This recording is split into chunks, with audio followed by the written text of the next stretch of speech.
و همراهان و دوستان گرامی و همچنین برنامه خوب یوتیوب.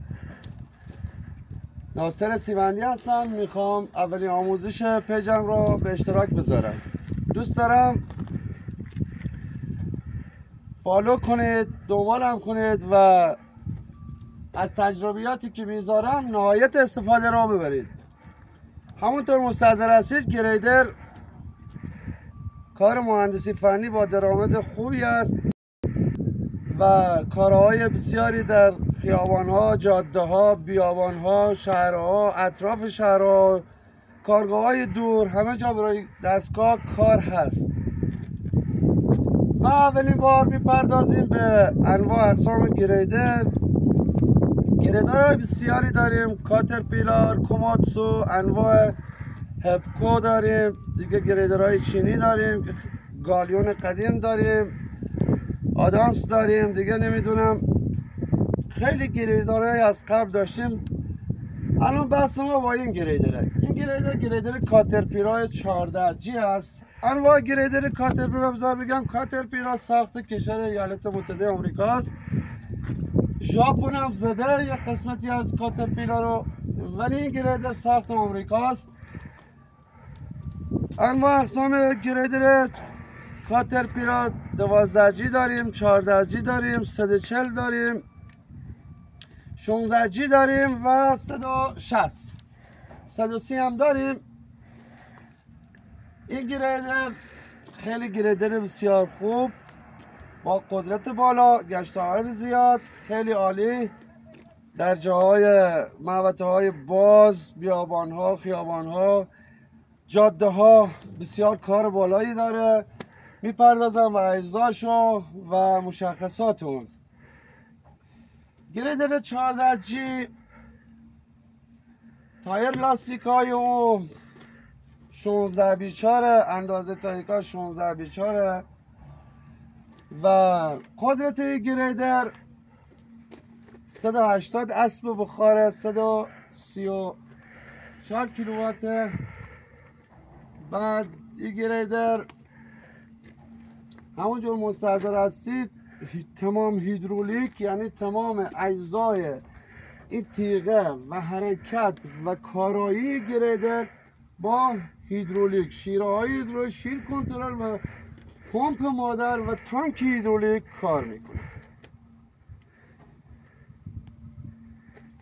کار کردنش با هیدرولیک و اجزای هیدرولیک آن است. 8 دنده به جلو دارد، 8 دنده معکوس به عقب دارد. حد اکثر سرعت به جلو 27 مایل برابر است با 43 کیلومتر در ساعت.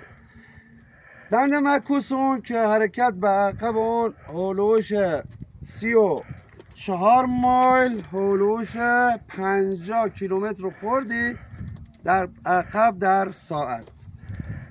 حد اکثر سرعتشه و جک های اون هیدرولیکی هستن. تیغ اون 3 متر و 70. طول گریدر هولوش 9222 میلی متر، عرض اون هولوش 6 متر خورده. بعد به ارتفاع 3 متر و 4 متر و 75 سانتی متر اندازه قد کابینش. از 8 دنده جلو 8 دنده عقب تشکیل شده. اینا 9 لیور و 7 لیور هستن. 140 مون 7 لیور داریم، 9 لیور داریم. 9 لیور یعنی اونی که کپکن تیغ داشته باشه، بعد ریپر عقب داشته باشن، بعضیا ریپر جلو دارن، بعضیا ریپر عقب دارن. خیلی گریدر 14G دستگاه خیلی بالا، قدرت بسیار بالا و قدرت هیدرولیکی پایین بر بالابرهای دقیق و برای کارهای لایه های جاده خیلی عالیه. ساخته شده با قدرت خیلی بالایی. میپردازیم به اجزای باتری. این دستگاه 24، یعنی این دستگاه با برق 24 کار میکنه و تشکیل شده از 2 تا باتری 12 ولت و اون ور یکی هم این ور که 24 ولت برقش. پمپ مادری هم 8000 هم، یعنی پمپ مادر هیدرولیکشون 8000 هست.